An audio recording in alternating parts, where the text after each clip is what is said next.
Baik, terima kasih. Selamat pagi yang saya hormati Dewan Juri dan juga teman dari pemerintah pembuka. Sebelum saya memasuki argumen sebagai tim oposisi, saya akan menggarisbawahi perkataan atau pernyataan dari tim pemerintah pembuka, di mana inovasi tidak tergerak dengan profit. Hal tersebut tidak sesuai dengan apa yang terjadi di lapangan. Bagaimana inovasi itu tidak hanya terhenti sampai di tahap paper atau mungkin hanya prototype, tapi inovasi itu membutuhkan tahapan untuk sampai ke tahap pengujian dan juga penyebaran dan penggunaan pemanfaatan di masyarakat yang begitu luas.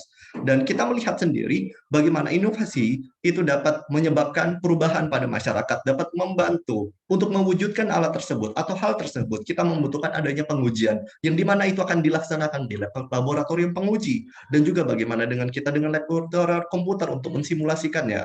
Sebagai contoh, ada dari teknik informatika atau mungkin farmasi, mereka membutuhkan lab khusus untuk melakukan pengujian tersebut.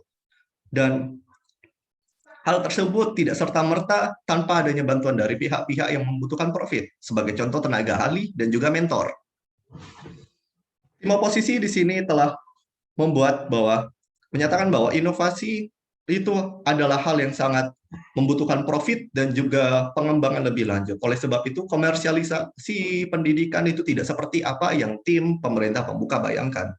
Sebagai contoh, kita sebagai mahasiswa akan membayar UKT setiap bulannya di universitas yang di bawah naungan dari Kemendikbud dan juga dari pemerintah, itu adalah membayar UKT. UKT ada beberapa tahapannya dari level 1 sampai level 5. Begitu juga dengan yang ada mandiri yang akan membayar full. Dan di situ juga terdapat beasiswa. Bagaimana mungkin pemerintah telah menyatakan subsidi terhadap universitas negeri dengan bantuan yang begitu besar. Sebagai contoh, ada bantuan dari KIP, ada juga bantuan dari perusahaan BUMN, dan hal tersebut bisa didapat oleh mahasiswa manapun. Dan juga menjadi esensi bagaimana kita memiliki sebuah akses terhadap pendidikan yang sama. Yang seperti tadi dibilang bahwa kita memiliki kurikulum yang sama, tapi bukan berarti dengan meningkatnya profit atau mungkin profit yang didapatkan, maka hal tersebut akan menjadi bahwa ada stigma bahwa universitas tersebut bagus. Kita mengetahui bersama, dengan adanya profit yang tinggi, atau mungkin dengan pembayaran UKT yang tinggi, maka mereka memiliki akses universitas tersebut untuk membangun lab-lab dan akses esensial yang penting. Sebagai contoh lab, dan juga tempat praktikum yang bagus bagi masyarakat atau mungkin bagi mahasiswa untuk menguji inovasinya atau bahkan mereka untuk mengembangkan diri. Kita mengetahui bersama bahwa universitas pada saat ini itu lebih memfokuskan bagaimana kita bekerja untuk siap bekerja pada era 4.0 dan juga sekarang bergerak dalam 5.0. Bagaimana mungkin kita hanya bekerja pada itu saja yang kita lihat kondisi di Indonesia sudah tidak memungkinkan lagi untuk mendukungnya. Kita lihat adanya perubahan pada pola masyarakat yang telah mendukung kita untuk mengembangkan inovasi yang bersifat bisa diaplikasikan pada masyarakat. Oleh sebab itu, dengan adanya anggaran yang begitu besar, mereka dapat mengembangkan, mengelolakan, dan juga dapat mengembangkan yayasannya, termasuk dari universitas swasta. Dan sangat disayangkan bahwa tadi adanya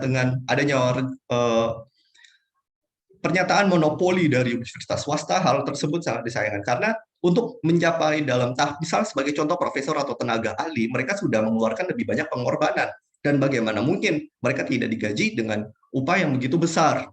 Upah mereka dengan itu, dan oposisi yakinin bahwa mereka untuk mengembangkan diri mereka pribadi dan juga upah mereka tadi untuk melanjutkan riset. Riset apa yang bisa didistribusikan atau bisa diaplikasikan ke masyarakat. Karena profesor itu memiliki banyak sekali riset dan mereka juga memiliki tenaga ahli dan juga untuk membantu riset-riset dalam hal tertentu.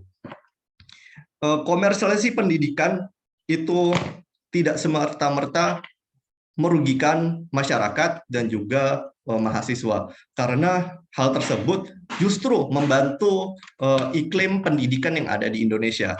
Kita lihat sendiri bahwa bagaimana universitas swasta belakangan meningkat dengan banyak yang ada di Indonesia. Sebagai contoh kita ada BINUS, dan juga untuk universitas negeri kita punya yang bagus itu ada UGM dan juga ada UI sebagai contoh yang ada di Pulau Jawa. Dan Dan universitas bagus tersebut sekarang tidak hanya bergerak ada pada Pulau Jawa saja. Sekarang udah bergerak mulai ke Sumatera atau Kalimantan. Di Sulawesi juga sudah ada yang bagus. Jadi tidak serta-merta adanya sentralisasi terhadap pendidikan. Oh, rupanya di Jawa itu mahal, maka mereka akan pergi ke lain dan lain turun kualitasnya. Tidak serta-merta seperti itu. Padahal mereka juga ada yang swasta di luar sana.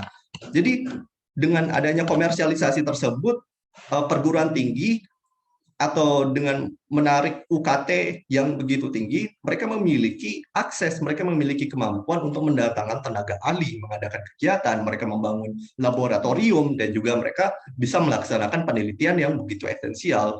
Dan kita tahu sendiri bahwa dalam pengembangan individu masyarakat atau juga dengan individu manusia itu membutuhkan akses, akses yang bagaimana penting, yang bagaimana kita dapat mengaplikasikan kemampuan kita tidak hanya dalam kelas saja, tapi juga dalam pengaplikasian pada masyarakat, yang dimana tentunya itu akan membutuhkan anggaran, pengujian, dan juga pengembangan lebih lanjut. Mana tim oposisi telah menggarisbawahi tadi tersebut, dan juga kami meyakini bahwa komersialisasi justru akan mendukung iklim pendidikan di Indonesia karena anggaran yang telah dikucurahkan dari kita, untuk kita, dan oleh kita. Dan juga untuk subsidi yang telah diberikan pemerintah itu telah berupa dalam bentuk beasiswa dalam berbagai jenis, bahkan termasuk dari BUMN juga memberikan beasiswanya, perusahaan negara dan juga perusahaan swasta.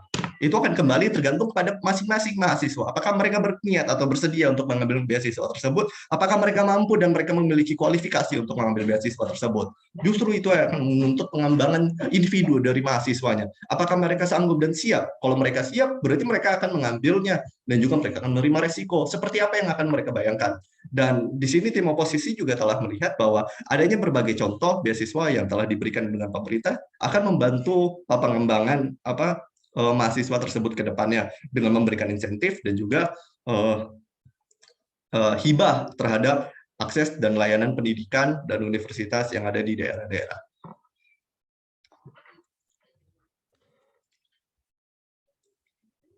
Kiranya itu dari tim oposisi. Terima kasih.